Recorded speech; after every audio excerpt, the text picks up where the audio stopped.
Queen stood at the viewing deck of her massive palace ship, staring into the endless darkness of space. Her 6 arms hung limply at her sides, each one decorated with the ceremonial rings of the Empire. The rings felt heavy today, heavier than the crown upon her elongated head. 3 months had passed since her daughter Princess Ra vanished during what should have been a simple diplomatic mission to the outer rim worlds. The Queen's species, though, were known throughout the galaxy for their emotional control and strategic thinking. They ruled over 47 star systems with wisdom and firm guidance, but today felt anything but controlled. Her daughter was her only child, born after centuries of waiting.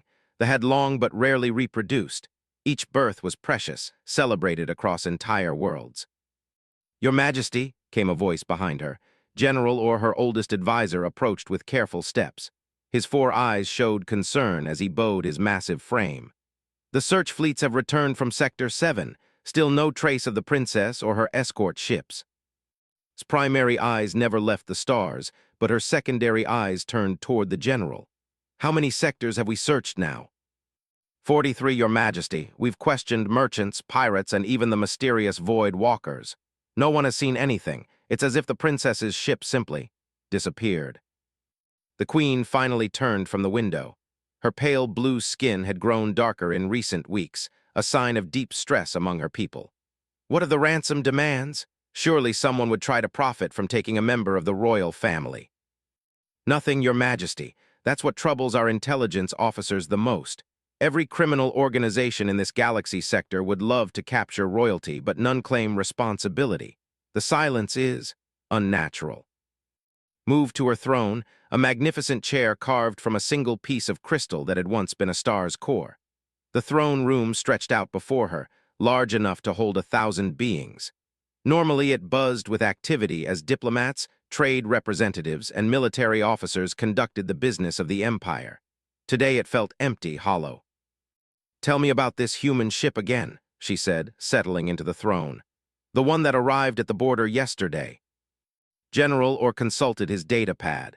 "A small cargo vessel called the Dancing Bear, registered to Earth's Merchant Marine, operated by a single human named. He's requesting permission to enter our space for trade purposes." "A single human?" The Queen's tone showed mild curiosity. Humans were relatively new to galactic politics, having achieved faster-than-light travel only 50 years ago. Most species viewed them as young and primitive, though some whispered about their unusual problem-solving abilities and their refusal to give up when faced with impossible odds. "Yes, Your Majesty, quite unusual for a cargo run of this distance. Most species would send at least a small crew, but humans seem to prefer working alone or in very small groups." Considered this. In her grief, she had been turning away most visitors and trade requests. The Empire's business continued, but her personal attention had been focused entirely on the search for her daughter. Perhaps a distraction might help clear her thoughts. "Grant him permission to dock at Station 12. I want a full background check on this and his ship. If he's hiding anything, I want to know." "At once, Your Majesty." The general bowed and turned to leave. Or the Queen called after him. "What do you know about human psychology, their motivations?" The general paused, his 4 eyes blinking in thought. "Very little, I'm afraid. They're a young species, as I mentioned, but there are rumors among the military circles. Stories of humans attempting rescues that other species would consider suicidal. They seem to have an unusual attachment to individual lives, even strangers." "Interesting," murmured. "Very well, proceed with the clearance." Hours later, the human ship docked at the trading station. Was exactly what it expected from the species' descriptions. Bipedal, relatively small compared to most galactic species, with pale skin and dark hair. What surprised her was his eyes.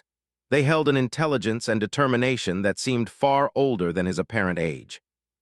The security briefing revealed a fascinating history. He had served in Earth's Deep Space Exploration Corps before becoming an independent trader.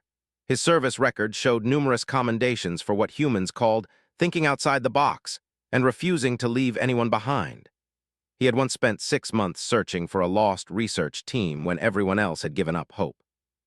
As reviewed his file, she felt something stir in her chest. Not hope exactly, but a curious interest in this small human who seemed to specialize in finding the lost. The next morning brought troubling news. Another search fleet had returned empty-handed, and worse, They had lost contact with 2 scout ships in the Forbidden Nebula region. The area was considered too dangerous for most species due to its unpredictable energy storms and the presence of space pirates who used the nebula as cover. "Your Majesty," General Orr reported during the daily briefing, "we've received a strange communication from the human trader. He's requesting an audience with you personally."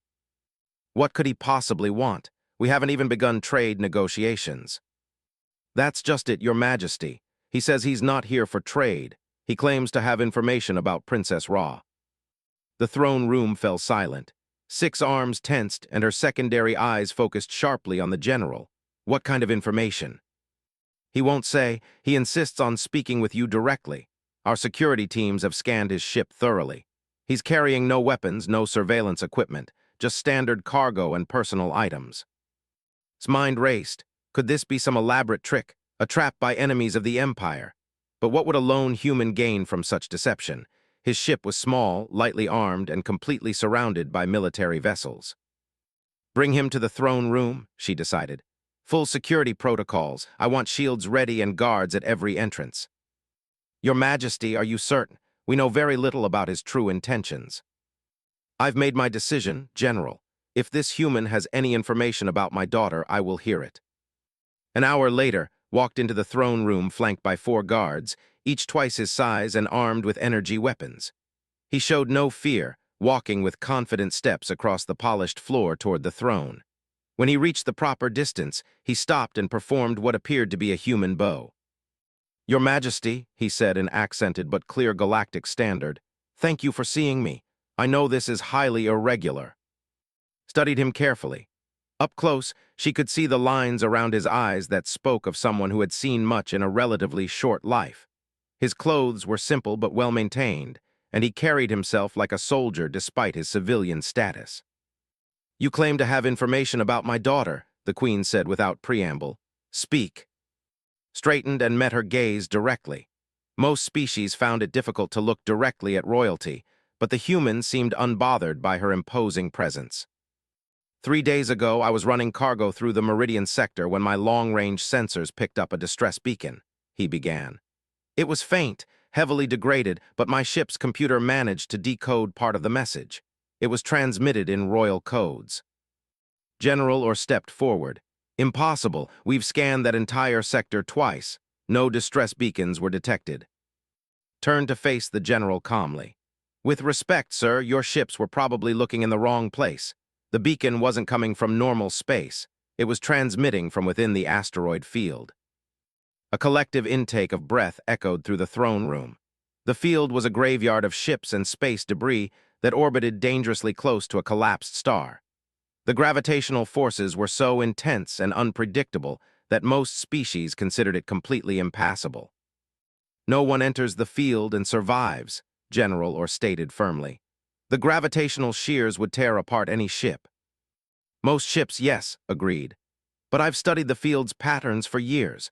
There are brief windows, maybe 30 minutes every few days, when the gravitational forces align and create a stable path through the outer edge. It's still incredibly dangerous, but possible for a small, fast ship. Leaned forward in her throne. You're suggesting my daughter's ship somehow ended up in that field. I'm suggesting it's possible, Your Majesty. The distress beacon I detected was definitely in origin, and it came from coordinates that place it just inside the field's outer boundary. Why should we believe you? The general demanded. What do you hope to gain from this information? Was quiet for a moment, his eyes distant. When he spoke, his voice carried a weight of personal experience. 5 years ago, my sister was part of a research expedition that went missing in deep space. Everyone told me to give up, that she was gone. I spent 8 months searching for her team. I found them stranded on a dead planet, keeping each other alive by rationing emergency supplies and sheer willpower.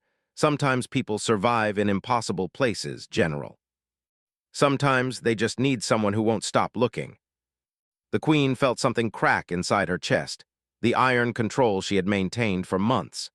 Here was a being who understood her pain, who had faced the same desperate hope and refused to surrender to despair. What are you proposing? She asked quietly. Let me take my ship into the field, said simply. If the princess is there, if anyone is there, I'll find them. My ship is small enough and fast enough to navigate the gravitational currents. Your larger vessels would be destroyed, but the Dancing Bear was designed for this kind of work. Absolutely not, General Orr protested. Your Majesty, this is clearly some kind of elaborate suicide mission. No human ship could survive those conditions. But was no longer listening to her advisor. She was studying his face, seeing in his expression the same desperate determination that had driven her own search efforts. Here was someone who understood that some things were worth any risk. "What do you want in return?" she asked. Met her gaze steadily. "Nothing, Your Majesty. If your daughter is out there, she deserves to come home. That's payment enough." The throne room erupted in protests from various advisors and military officers, but the Queen raised one of her hands for silence. She had ruled for centuries, had made decisions that affected billions of lives, but none had felt as important as this moment. You would risk your life for a being you've never met, from a species not your own. Your Majesty said with a slight smile, "My species has a saying, no one gets left behind. It doesn't matter if they're human or anything else. Life is precious, hope is precious, if there's even a chance." Queen made her decision. General Orr, prepare a full support squadron. Position them at the edge of the field. Mister, you have my permission to make your attempt. Your Majesty, the general protested, this is madness. This is hope, old friend, the Queen replied softly, and right now that's all I have left. Bowed again. I'll need detailed scans of the field's current gravitational patterns and the exact coordinates where I detected the beacon. I'd also like to speak with your best astrogation experts about timing the entry window. Whatever you need, promised. When will you be ready? Give me 18 hours to prepare my ship and study the data. The next stable window opens in 22 hours. As the human was escorted out to begin his preparations, Queen remained on her throne, staring at the spot where he had stood. For the first time in months, she felt something other than despair. It was fragile, tentative, but unmistakable. It was hope. General Orr approached her throne cautiously. Your Majesty, I must advise against this course of action. We're placing enormous trust in a single human with no official credentials or guarantees. I know what I'm doing, Orr, the Queen replied without looking away from the door. Sometimes the impossible requires someone too naive or too stubborn to know it can't be done. This strikes me as both. And if he fails, if we lose him as well? Queen finally turned to face her oldest advisor. Then at least we'll know we tried everything. At least we'll know someone cared enough to risk everything for a stranger. In 3 months of searching with our finest ships and most experienced crews, we've found nothing.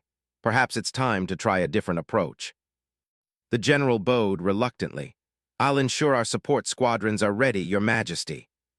And/or send word to the Royal Observatory. I want our best sensors monitoring every second of Mr. mission. If my daughter is in that field, if there's any sign of life, I want to know immediately. As night fell over the palace ship, Queen stood once again at her viewing window, but this time she wasn't staring aimlessly into space. She was watching the small human cargo ship as it underwent final preparations. Work lights illuminated the Dancing Bear as technicians loaded additional emergency supplies and modified the ship's sensors based on specifications. Was visible through the ship's viewports, studying data screens and running diagnostics. He worked with the focused intensity of someone who understood exactly how dangerous his mission would be. The Queen found herself impressed by his calm professionalism in the face of near-certain death. Tomorrow would bring either the greatest joy of her long life or the confirmation of her worst fears. But for tonight, for the first time in months, Queen felt like a mother who still had reason to hope. In the depths of space, beyond the reach of even the most powerful sensors, something stirred in the darkness of the field. A faint signal pulsed weakly through the cosmic storm, carrying with it the last desperate hope of beings who refused to surrender to the void. The Queen grieved for her lost daughter, but tomorrow, a human would attempt the impossible to bring her home. Had barely slept during the 18 hours of preparation.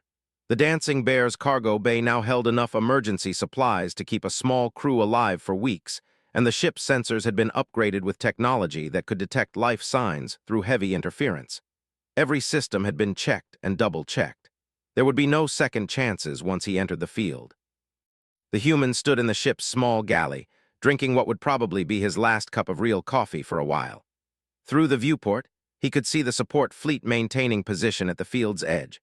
12 massive warships, each one capable of reducing planets to rubble, waited helplessly while a single cargo ship prepared to do what their combined might could not accomplish. "Mister," came a voice over the communication system. "This is Admiral. We're reading optimal gravitational alignment in 15 minutes.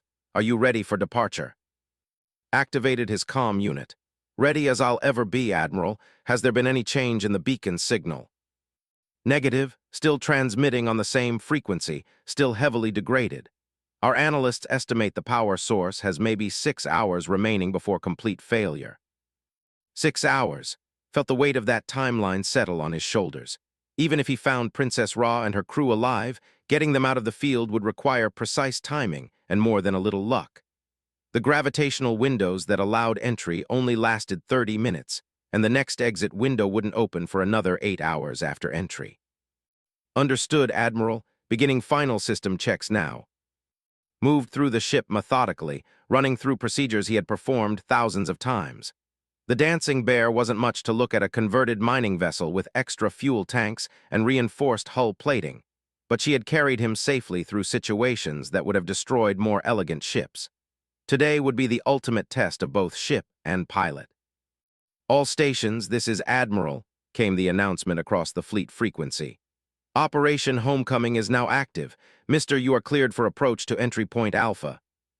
"Copy that, Admiral. Beginning approach run." Fired the ship's engines and felt the familiar push of acceleration. The field loomed ahead like a wall of twisted spacetime, its gravitational distortions visible as rippling patterns in the ships that had tried to enter over the centuries were still visible as glinting debris, stretched and torn by forces beyond their ability to withstand. "Mister," came a new voice over the comm. This time it was Queen herself, speaking from her command ship. "Are you absolutely certain about this course of action? It's not too late to abort." Smiled grimly as he adjusted the ship's course toward the calculated entry point. "Your Majesty, I've been thinking about what you said yesterday, about how your daughter was your only child born after centuries of waiting. I have a sister too. Only one.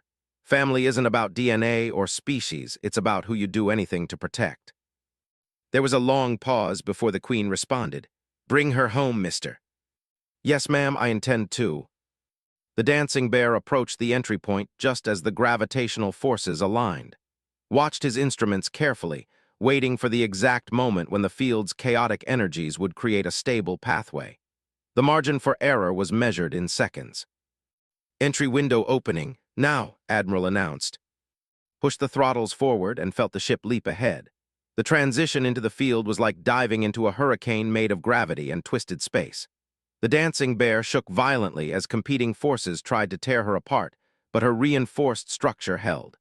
Warning alarms screamed as the navigation system struggled to compensate for constantly shifting gravitational gradients. "Control, this is. I'm inside the field. Ship's integrity is holding, but navigation is a nightmare. The gravitational distortions are playing hell with my instruments." "Copy that, mister. You're breaking up badly on our end. Signal degradation is severe." Knew he was now essentially on his own. Radio communication through the field's interference would be sporadic at best. He switched to internal ship systems and began following the beacon's signal deeper into the maze of twisted space. The view outside was like nothing he had ever experienced. Asteroids hung suspended in impossible formations, held in place by gravitational forces that should have crushed them to powder. Space itself seemed to ripple and flow like water, bending light into strange patterns. In the distance, the collapsed star that anchored the field pulsed with dark energy, its event horizon barely visible against the cosmic background. "Come on, Princess," muttered to himself as he navigated through a cluster of metal debris. "Where are you?" The beacon's signal grew stronger as he penetrated deeper into the field. His enhanced sensors were picking up trace elements that matched ship construction, but the source remained elusive. The signal seemed to bounce and reflect off the gravitational distortions, making it nearly impossible to get a precise fix. 20 minutes into his journey, found the first piece of solid evidence. A section of hull plating drifted past his viewport, bearing the distinctive markings of the Royal Fleet. The metal was twisted and scorched, but intact enough to identify. More debris followed, pieces of what had obviously been a diplomatic vessel. Okay, you're definitely here somewhere, said to the empty ship. But where? He followed the debris trail, using it as breadcrumbs to track the source. The gravitational currents in this part of the field were particularly violent, requiring constant course corrections to avoid being pulled into a crushing embrace with the nearest asteroid. Several times, had to fire his thrusters at maximum power just to break free from gravitational eddies that threatened to trap the dancing bear. Then his sensors detected something that made his heart race, a large metallic object partially hidden behind a massive asteroid. As he maneuvered around the rocky barrier, got his first clear view of the wreckage. Princess Ra's diplomatic vessel had been torn nearly in half by the gravitational forces, but the forward section remained largely intact. It had somehow become wedged into a pocket of relatively stable space between three large asteroids, protected from the worst of the field's destructive power. Emergency lights still flickered along the hull, and could see that someone had rigged external patches over several hull breaches. "Control, this is," he broadcast, hoping some part of his signal would reach the fleet. "I've found the Princess's ship. Significant damage, but the forward section appears intact. I'm detecting faint power readings and—" Wait. Enhanced his sensors and focused on the wreckage. There, barely visible through a cracked viewport, was movement. Someone was alive in there. "Control, confirm multiple life signs aboard the wreck. Repeat, survivors confirmed. I'm beginning approach for rescue operations." The response that came back was too broken by interference to understand, but didn't need permission to do what he had come here to do. He brought the dancing bear alongside the wreckage and began looking for a way to establish a connection. The diplomatic vessel's docking ports were twisted beyond use, but had dealt with similar problems before. He maneuvered his ship until the cargo bay was pressed against a relatively intact section of the wreck's hull, then activated the emergency hull-cutting tools. It took nearly an hour to burn through the thick armor plating, but eventually he managed to create an opening large enough for people to pass through. The moment the hull breach was complete, felt the pressure differential as atmosphere rushed between the two vessels. The wreck still had air, which was encouraging. He grabbed an emergency breathing mask and headed for the improvised airlock.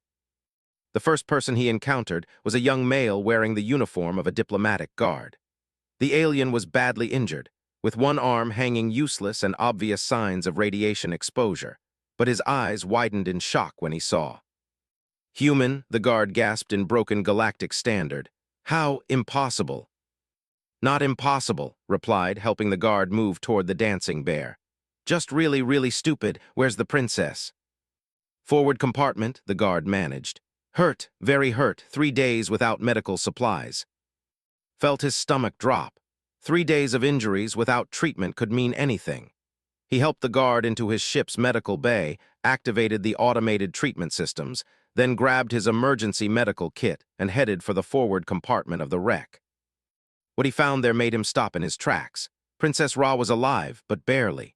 The young female lay on an improvised stretcher created from broken furniture and torn fabric. Her pale blue skin had taken on a grayish tinge that recognized as the alien equivalent of shock. One of her forearms was clearly broken, and there was evidence of internal bleeding. But what struck most was her eyes. Despite the pain and obvious weakness, Princess Ra's gaze was alert and intelligent. When she saw him enter the compartment, she managed a weak smile. "Are you real?" she whispered in heavily accented standard. "Or am I hallucinating from blood loss?" "Real as it gets, Your Highness," replied, kneeling beside her makeshift bed. "Names, your mother sent me to bring you home." The princess's eyes filled with tears. "Mother, she's alive, the Empire." "Very much alive and very worried about you. Can you move? We need to get you to my ship's medical bay." Before the princess could answer, another voice spoke from the shadows. "She cannot be moved safely. The internal injuries are too severe." Turned to see another, this one older and wearing the robes of what looked like a medical officer. The alien's own injuries were significant, but he had obviously been focusing his remaining strength on caring for the princess. "Doctor asked." "Physician," the alien confirmed. "I have done what I can, but without proper medical equipment." He gestured helplessly with his remaining functional arm. Studied the princess's condition with the eye of someone who had seen combat injuries. The doctor was right, moving her in this condition could kill her, but staying here wasn't an option either. The beacon's signal was weakening rapidly, and they had less than 5 hours before the power systems failed completely. "How many survivors total?" asked. 12, Doctor replied. "From a crew of 47, the others did not survive the initial crash. 12 people to evacuate from a wreck trapped in one of the most dangerous locations in known space, with limited time and no margin for error." Felt the familiar calm that always settled over him in impossible situations. This was what he did. This was why he was here. "Doctor, I need you to prepare everyone for immediate evacuation. Use whatever stimulants or emergency treatments you have available. I know it's dangerous, but staying here is more dangerous." "The princess cannot survive transport," Doctor insisted. Looked down at Princess Ra, who had been following the conversation despite her condition. "Your Highness, I won't lie to you. This is going to be rough, but my ship has a full medical bay with automated surgical systems. If we can get you there alive, I can keep you stable until we reach your mother's fleet."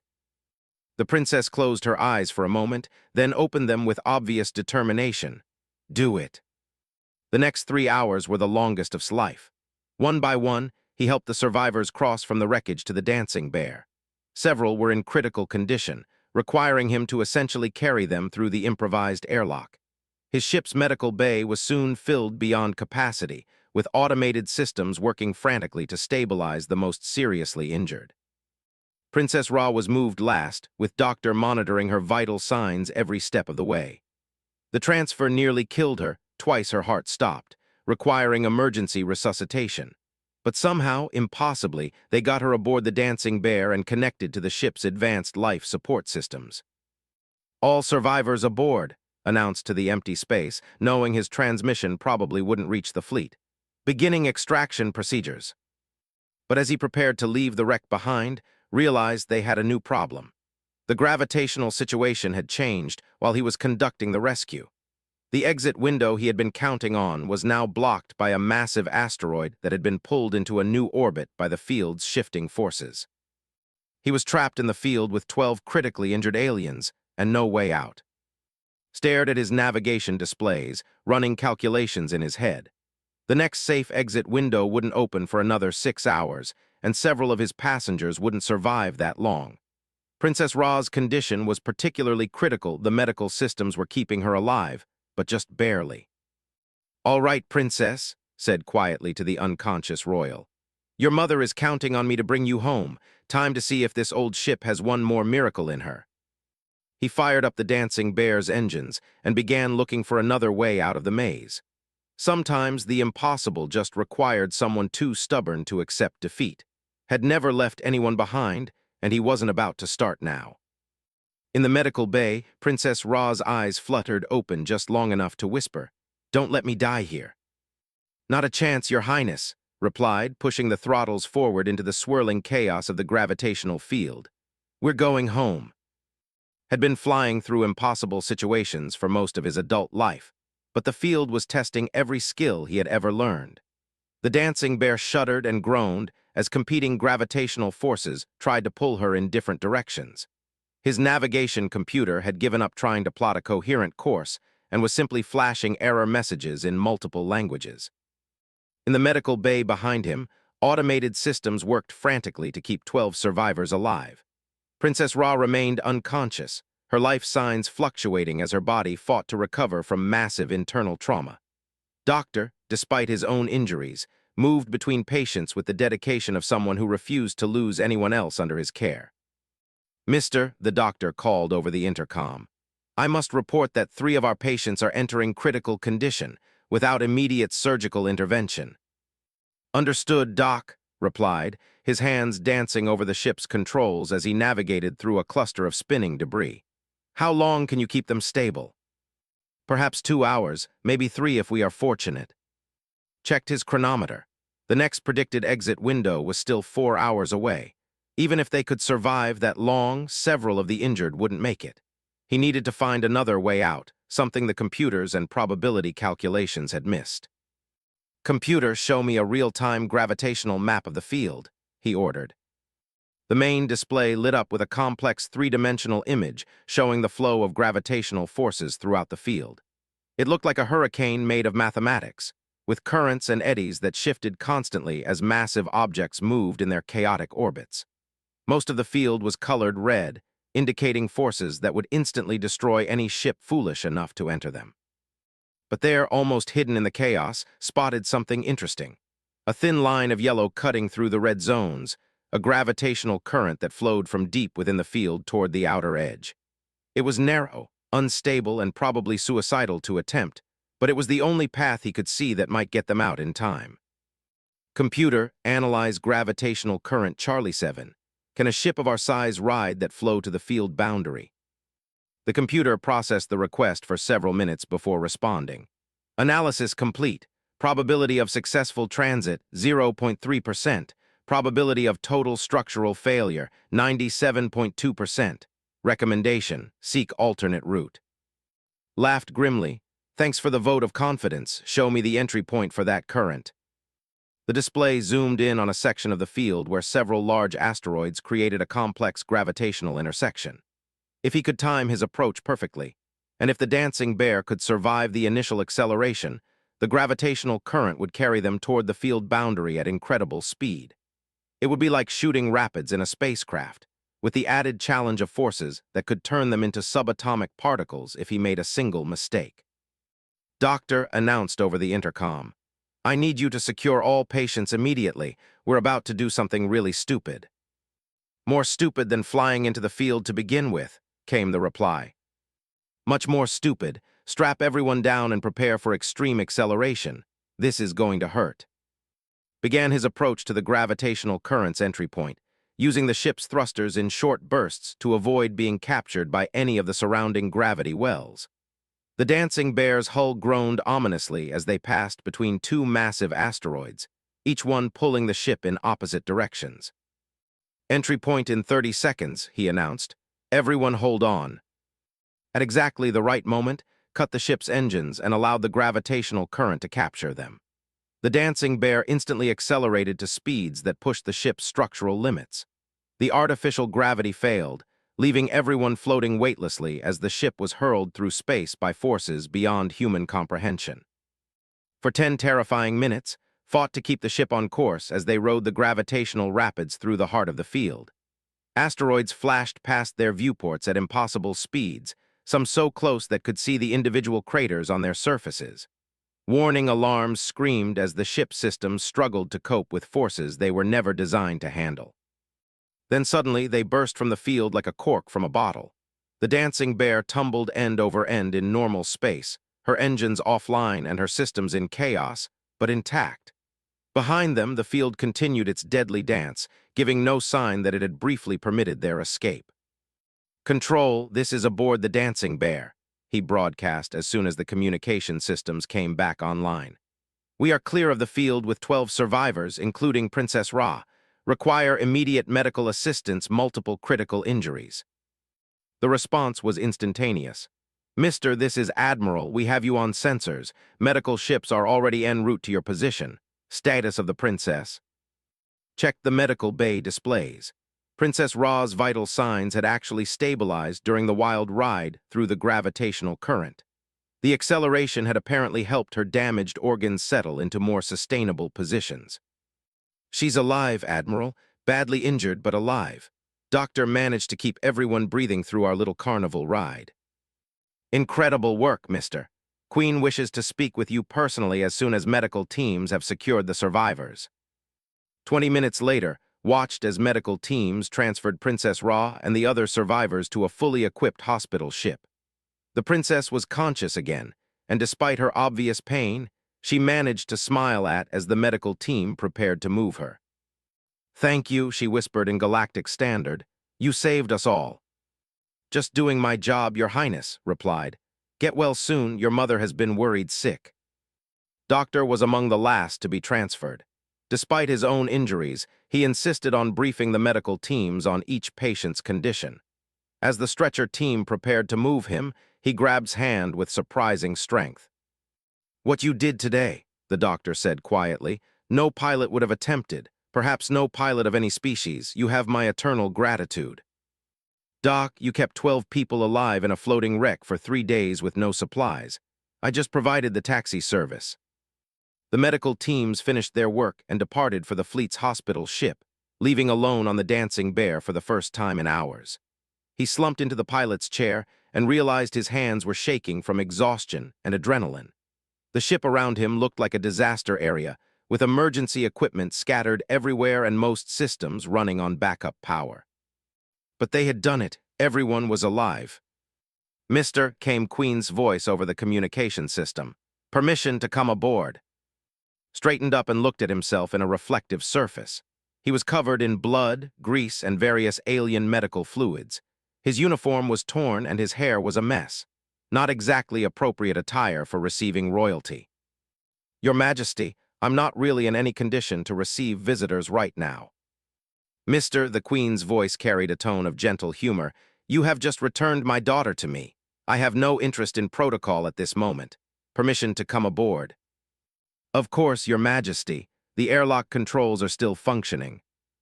5 minutes later, Queen entered the dancing bear's main compartment. Up close, she was even more impressive than had expected. She stood nearly 8 feet tall, and her 6 arms moved with graceful precision as she examined the ship's interior. But what struck most were her eyes. All 4 of them showed deep emotion barely held in check. "This is the ship that brought my daughter home," she said quietly, running one hand along a bulkhead by their passage through the gravitational field. "She's not much to look at, Your Majesty, but she gets the job done." The Queen turned to face, and he was surprised to see tears in her primary eyes. "Mister, how can I possibly thank you for what you've done? You've given me back the most precious thing in my universe." Felt embarrassed by the intensity of her gratitude. "Your Majesty, I just did what anyone would have done in the same situation." "No," Queen said firmly. "What you did today was extraordinary. My own military commanders declared the mission impossible. They wanted me to give up hope. But you, a being I had never met, from a species I barely knew, you refused to accept that my daughter was lost." She paused, studying with those ancient, intelligent eyes. "Tell me, what drives humans to such acts? What makes your species attempt the impossible for the sake of strangers?" Considered the question carefully. He thought about his sister, lost in space until he found her. He thought about the countless humans throughout history who had risked everything to help others. He thought about the simple belief that everyone deserved to go home. "I think," he said slowly, "it's because we know what it feels like to be alone. Every human has been lost at some point, has felt abandoned or forgotten. When we see someone else in that situation, it resonates with something deep inside us. We can't just walk away." Queen nodded slowly. "Your species is very young by galactic standards, mister. Most races achieve faster-than-light travel when they are already ancient and set in their ways. But humans, you still remember what it means to be vulnerable. You haven't forgotten how to care." "Maybe that's our strength," suggested. "We're too new to know what's supposed to be impossible." The Queen smiled, an expression that transformed her features from imposing to warm. "Perhaps that is exactly what this galaxy needs. Fresh perspective from beings who refuse to accept limitations." She reached into her robes and a small crystal pendant on a fine chain. "This is the star of our highest civilian honor. It has been awarded only 17 times in our species' recorded history. I want you to have it." Stared at the pendant in shock. Even he knew enough about culture to understand the significance of such an honor. "Your Majesty, I can't accept this. I was just doing what felt right." "Exactly," the Queen replied, placing the chain around his neck. "You acted from the heart, not from duty or obligation. That is what makes this gift appropriate." A communication alert sounded from the ship's control panel. Queen gestured for to answer it.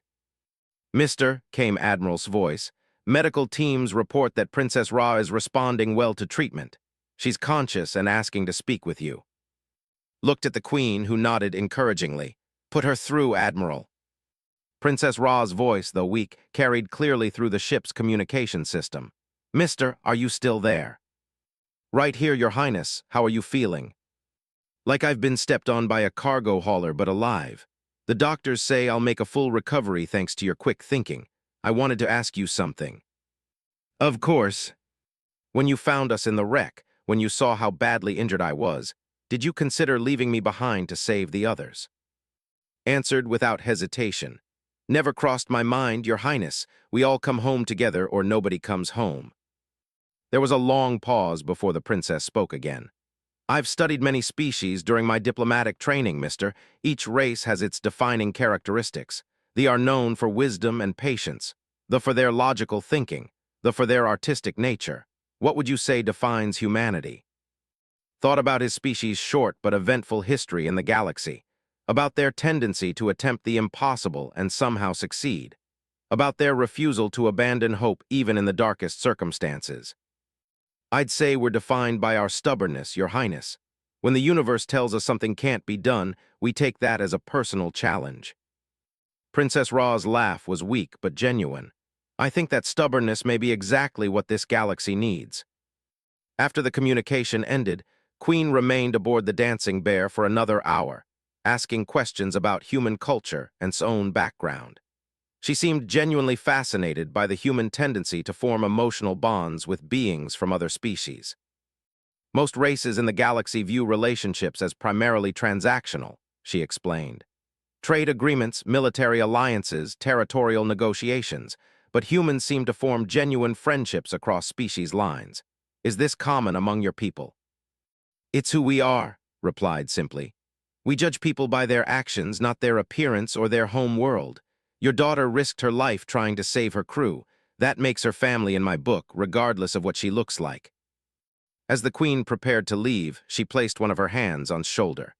Mister, the Empire owes you a debt that can never be fully repaid, but I want you to know that you will always have a home among our people.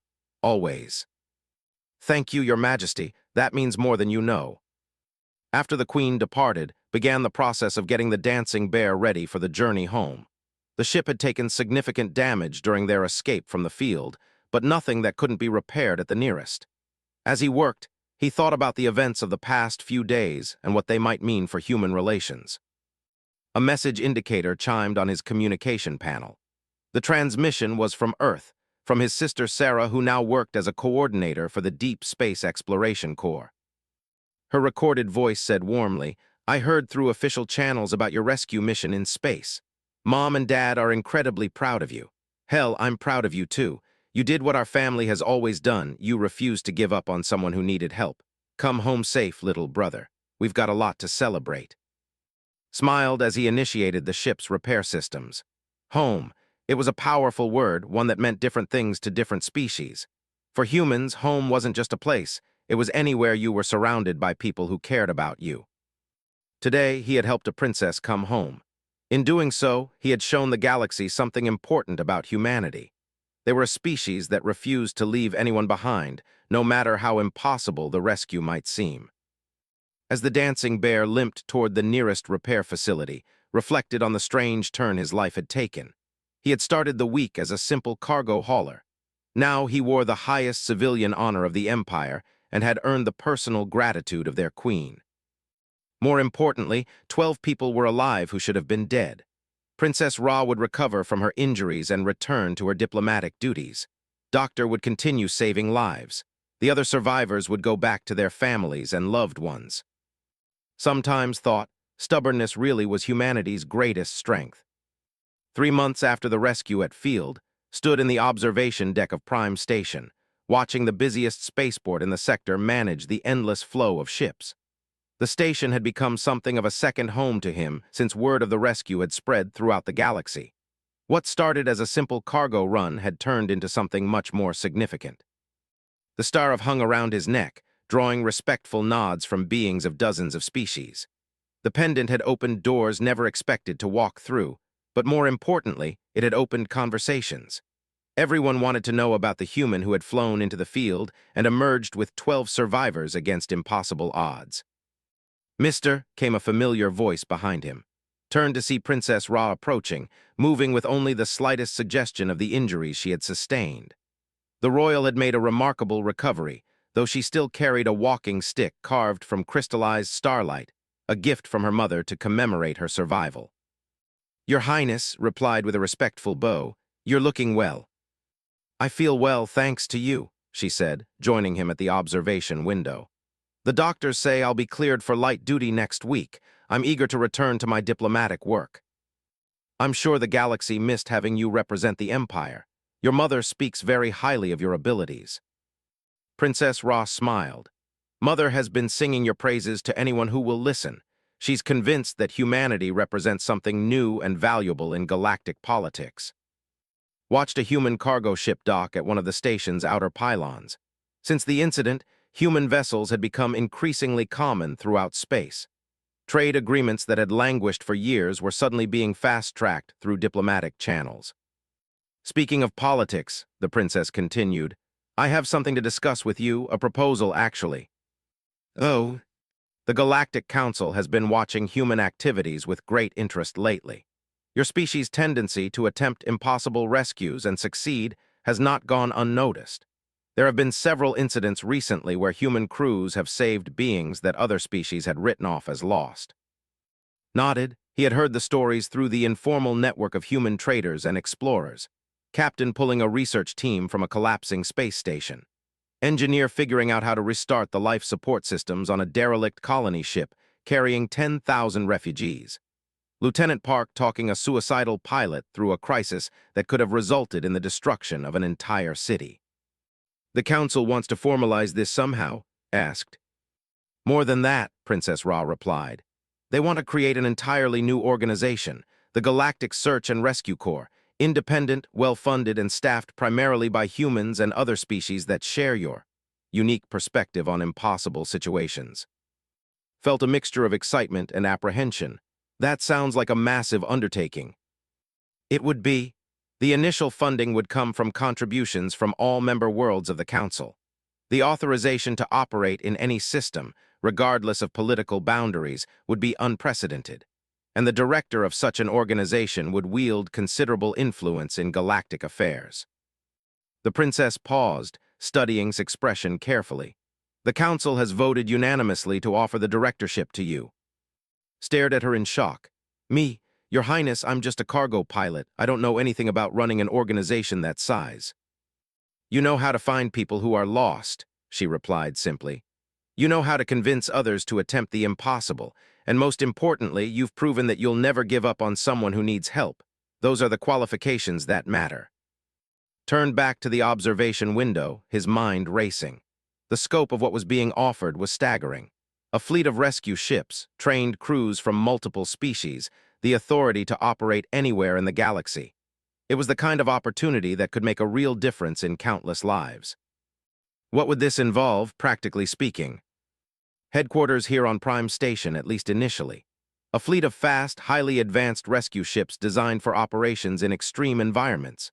Trained crews specializing in search and rescue operations. Most importantly, a mandate to respond to any distress call, anywhere in the galaxy, regardless of the political situation. And the member worlds would actually agree to fund something like this. Princess Ra nodded. The vote was unanimous, as I said. Your rescue at field demonstrated something important to the galactic community. Sometimes beings get lost in situations that seem hopeless, and sometimes they can only be saved by someone who refuses to accept that hopeless situations actually exist. Considered the implications. The dancing bear would have to be retired or at least converted to a command ship. His simple life as an independent trader would end. But the potential to help others on a scale he had never imagined was incredibly appealing. Who else knows about this offer? My mother, obviously, Admiral, who would serve as your military liaison, Doctor, who has volunteered to head the medical division, and a few key figures in the human government who would help with recruitment and training. When would they need an answer? The formal offer will be presented at next week's council session. You're invited to attend as an observer. After that, you would have as much time as needed to make your decision. A soft chime indicated an incoming message on his personal communicator. He checked the display and smiled. Speak of the devil. It's a message from Captain Sarah of the exploration ship Endeavor. Princess Ra raised an eyebrow. Your sister. The same, she's been promoted again. Activated the message, and his sister's image appeared in holographic form. Sarah's voice carried clearly through the station's communication system. I hope you're sitting down because I have news that's going to blow your mind. I'm already sitting down, metaphorically speaking. What's up? The Earth Council just received an official invitation from the Galactic Council. They want humanity to join as a full member species. Not associate status, not observer status, full membership with voting rights and everything. Looked at Princess Ra, who was smiling knowingly. I'm guessing this isn't a coincidence. The council has been debating human membership for months, the princess explained. Your rescue operation provided the final evidence they needed that humanity was ready for full galactic citizenship. Sarah's message continued. The formal ceremony is next week on Prime Station. Mom and Dad are coming as part of the Earth delegation. I'll be there representing the Exploration Corps. Think you can make some time in your busy schedule to attend your species' graduation party? Laughed, I think I can manage that. After the message ended, Princess Ra stood to leave. There's something else you should know about the Search and Rescue Corps proposal. The Council specifically requested that it be a joint human operation. My mother has agreed to serve as co-director, handling the political and diplomatic aspects while you focus on operations. Your mother, Queen herself. She says that anyone who would risk everything to save a stranger deserves the full support of the Empire. Besides, she's grown quite fond of human stubbornness. She thinks it's exactly what the galaxy needs more of. That evening found himself in the station's human quarter, a growing section of Prime that housed the increasing number of humans working throughout the sector. The area had taken on the familiar chaotic energy that seemed to follow his species wherever they went. Human merchants haggled with alien traders in a dozen languages. Engineers from Earth worked alongside technicians on joint projects, and the restaurants served fusion cuisine that would have been unimaginable just months ago. He stopped at Murphy's Bar, an establishment run by a retired human freighter captain who had decided to settle permanently in space. The bar had become an unofficial meeting place for humans and aliens who wanted to experience what they called human hospitality. Called Captain Murphy from behind the bar. Heard you're about to become famous again, something about running a galactic rescue organization. Word travels fast around here, replied, accepting a glass of genuine Earth whiskey that Murphy kept in stock for special occasions. When the Queen herself is talking about it at diplomatic functions, it tends to get noticed. So you going to take the job? Sipped his drink and considered the question. Around him, the bar buzzed with conversation in multiple languages. A group of diplomats were learning to play poker from a human trader. Two human engineers were explaining their latest invention to a fascinated scientist. A merchant was sharing stories with a human cargo pilot about the strangest loads they had ever transported. You know what I see when I look around this place? Asked. A really successful bar. I see the future. Different species working together, learning from each other, becoming friends instead of just trade partners. 6 months ago, most of these people would never have met. Now they're building relationships that could last lifetimes. Captain Murphy nodded. All because one stubborn human refused to leave a princess behind in a gravity field that should have killed him. It wasn't about her being a princess, said quietly. It was about her being someone's daughter, someone's family member, someone who deserved to go home. And that, said a new voice, is exactly why you're the right person for this job. Turned to see Doctor entering the bar, moving carefully but steadily on his own. The physician had made a remarkable recovery from his injuries, though he bore several scars that would remain for the rest of his long life. Doc, good to see you up and around. How are you feeling? Much better, thanks to you, Doctor replied, accepting a chair that Captain Murphy quickly provided. I wanted to speak with you about the Search and Rescue Corps proposal. I've had some thoughts about the medical aspects of such an organization. Princess Ra mentioned you had volunteered to head the medical division. Indeed, but I wanted to discuss with you the importance of having field medics who understand the psychology of hope as well as the physiology of trauma. Raised an eyebrow, the psychology of hope. Doctor leaned forward, his 4 eyes intense with professional interest. What we experienced in that wreck, mister, was not just physical survival. It was psychological survival. For 3 days, my patients and I maintained the will to live only because we hoped that someone would find us. But you were all strong people, trained professionals. Yes, but that training only goes so far when facing impossible odds. What sustained us was something more basic, the fundamental belief that someone, somewhere, cared enough to keep looking for us. When you appeared in that compartment, you weren't just bringing medical supplies and transportation. You were bringing proof that hope was justified. Had never thought about the rescue in those terms, but Doctor's words resonated with something he had always felt, but never articulated. So you're saying that rescue work is as much about maintaining morale as it is about solving technical problems? Exactly, and humans seem to understand this instinctively. Your species has a remarkable ability to communicate determination and hope to others, even in desperate situations. This quality will be essential for the kind of rescue operations we're planning. Captain Murphy poured drinks for all three of them. Sounds like you're building something special here. When do you start? If I accept the position, replied, the formal launch would be in 6 months. That would give us time to recruit crews, design ships, and establish protocols for operations in hostile environments. When you accept the position, Doctor corrected gently. Mister, I have worked with rescue personnel from a dozen different species over my career. None of them have the combination of technical skill, emotional resilience, and sheer stubborn determination that I witnessed during our escape from the field. You are uniquely qualified for this role. Looked around the bar again, watching humans and aliens interact with an ease that would have been impossible just months earlier. The rescue had done more than save 12 lives. It had opened a door between species that was beginning to transform galactic civilization itself. All right, he said finally, I'll do it. Doctor smiled broadly. Excellent. I've already begun drawing up plans for mobile medical units that can operate in extreme environments. Princess Ra has connections with ship designers who specialize in fast, highly maneuverable vessels, and Queen has promised that the Empire's finest engineers will assist with the project. What about crew recruitment? Asked. Leave that to me, Captain Murphy interjected. Word is already spreading through the human trader networks about this new organization. You'll have more volunteers than you know what to do with. Felt a familiar sensation, the calm focus that always settled over him when facing a challenging but important task. The Search and Rescue Corps would be the most ambitious project he had ever undertaken, but it would also be the most meaningful. I have one condition, he said. When we respond to a distress call, we bring everyone home.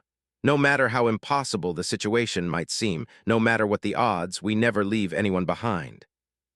I wouldn't expect anything less, Doctor replied. After all, that's what makes humans so remarkable. As the evening wore on, found himself surrounded by beings from half a dozen different worlds, all eager to contribute to the new organization in whatever way they could. Engineers offered design ideas for rescue ships. Medical personnel volunteered their expertise. Even the merchant promised to help establish supply lines for operations in remote sectors. The Search and Rescue Corps was still just an idea, but could see it taking shape around him. What had started as one human's refusal to abandon hope was growing into something that could change the galaxy itself. Outside the bar's windows, the lights of Prime Station twinkled like stars, each one representing a life, a story, a connection between worlds. Soon, thought, those connections would include rescue ships carrying crews dedicated to ensuring that no one was ever truly lost. The Queen had grieved for her daughter, but that grief had led to something beautiful proof that the galaxy was full of beings who refused to give up on each other, no matter how impossible the odds might seem.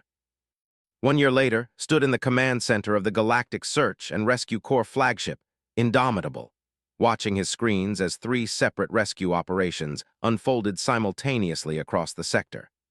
The ship itself was a marvel of engineering, combining human innovation with reliability and incorporating technology from 8 different species.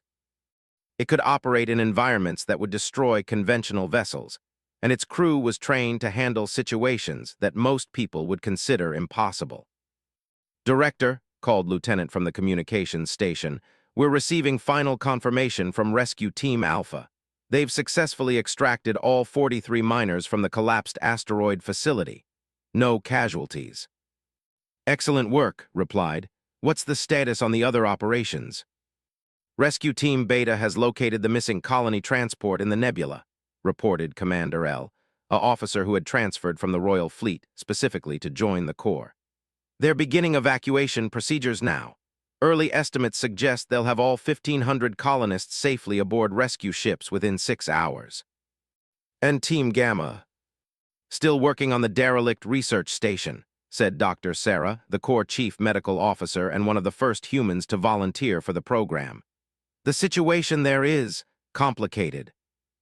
moved to the main tactical display, which showed the location of all three rescue operations. The research station was drifting in orbit around a dying star, its hull compromised and life support failing. Worse, the station's experimental drive core was unstable and could explode at any moment, taking out anything within a 50-kilometer radius. How many survivors aboard the station? 7 confirmed life signs, Doctor replied. But the radiation levels are so high that anyone who goes aboard to extract them will receive potentially lethal doses. Time until core breach. Estimated 47 minutes. Studied the tactical situation. 47 minutes to extract 7 people from a station that was essentially a floating bomb in one of the most hostile environments in known space. 6 months ago, every expert in the galaxy would have declared the situation hopeless. Today, had 3 different rescue plans on his display and crews ready to implement all of them. Options, he asked. Commander L activated a holographic display showing the research station in detail. Plan Alpha involves sending in our heavy rescue ship with full radiation shielding. Pros, maximum protection for the rescue crew. Cons, the ship is too large to dock safely with the station's damaged ports. Plan Beta uses our fast attack craft with temporary radiation shielding, continued Doctor. Pros, small enough to dock anywhere. Cons, the crew would be exposed to dangerous radiation levels even with shielding. Plan Gamma asked. Lieutenant looked uncomfortable. That's the one nobody likes, sir. We send in a single volunteer with a powered suit and use the suit's emergency to extract the survivors one at a time. Pros, minimal risk to rescue personnel and maximum flexibility. Cons, the volunteer would almost certainly die from radiation exposure before completing the mission. Nodded grimly. It was exactly the kind of situation the Corps had been created to handle impossible choices in impossible circumstances. But they had developed capabilities that didn't exist a year ago, and they had learned from each previous mission. There's a plan, Delta, said a new voice from the bridge entrance. Queen entered the command center, moving with the confident grace that marked her as one of the most powerful beings in the galaxy. She wore the practical uniform of a Corps co-director rather than her formal royal regalia, but her presence still commanded instant respect. Your Majesty, said, turning to face her, I thought you were still in negotiations with the Galactic Council about expanding our operational authority. Those negotiations concluded successfully, the Queen replied with satisfaction. We now have authorization to operate in any system, regardless of local politics. But more importantly, I've brought something that might help with your current situation. She gestured toward the bridge entrance, where 2 figures entered. The first was instantly recognizable, Princess Ra, now fully recovered from her injuries and serving as the Corps Chief Diplomatic Officer. The second was someone had never seen before, a tall humanoid with pale skin and unusual markings around his eyes. Director, Princess Ra said formally, I'd like you to meet Doctor of the Ethereal Collective. He's here to demonstrate a new technology that his people have developed specifically for the Search and Rescue Corps. Doctor stepped forward with the fluid movements characteristic of his species. Director, honored to meet you. We have followed your organization's work with great interest. Had heard of the Ethereal Collective, an ancient, reclusive species that rarely interacted with the younger races of the galaxy. Their technology was rumored to be far beyond anything else in known space, but they had never shared it with outsiders before. The pleasure is mine, Doctor. How can the collective assist with our current situation? The alien scientist activated a small device he carried, and suddenly felt a strange, tingling sensation throughout his body. What you are experiencing is a preliminary scan for dimensional resonance compatibility. In simple terms, we are determining whether you can safely use our new transportation technology. Transportation technology. Doctor nodded. Phase shifting, the ability to temporarily exist partially outside normal spacetime. While phase shifted, you would be immune to radiation, gravity, and most forms of physical danger. You could walk through the hull of that research station as if it were empty air. Stared at the alien scientist. That sounds like something out of a fantasy novel. 6 months ago, most species would have said the same thing about your rescue at the field, Princess Ra pointed out. Yet you accomplished something that every expert declared impossible. The technology is not without limitations, Doctor continued. Phase shifting requires enormous energy expenditure and can only be maintained for approximately 20 minutes. Also, while phase shifted, you cannot interact with normal matter. You could not touch the survivors to transport them. Then how would the rescue work? Queen stepped forward. Combined approach. You phase shift to locate the survivors and assess their exact situation. Then you materialize, use conventional equipment to get them to a safe area of the station, and phase shift again to guide them to the rescue ship. Studied the tactical display again, running through the plan in his mind. It was still incredibly dangerous, with multiple points of failure and timing that would have to be perfect. But it was possible, which was more than could be said for any of the other options. How long to prepare the phase-shifting equipment? It is already prepared, Doctor replied, producing a device that looked like a cross between jewelry and advanced technology. This is a phase modulation collar. Once activated, it will maintain your dimensional stability for exactly 20 minutes. Director, interrupted Lieutenant urgently, we're receiving a transmission from the research station. Audio only, but it's weak. Move to the communications station. Put it through. The voice that came through the speakers was hoarse and desperate. This is Doctor aboard Research Station Omega-7. If anyone can hear this, please. We have wounded here. 2 of my team members are unconscious and our life support is failing. I don't know how much longer we can hold on. Felt the familiar calm that always settled over him in crisis situations. Here were people who needed help, and he had the tools to provide it. The risk was enormous, but the alternative was watching 7 beings die when he had the power to save them. Doctor, what do I need to know about using this device? The ethereal scientist moved to side and began explaining the phase collar's operation. It was surprisingly simple. Activation was mental rather than physical, controlled by focused thought and intent.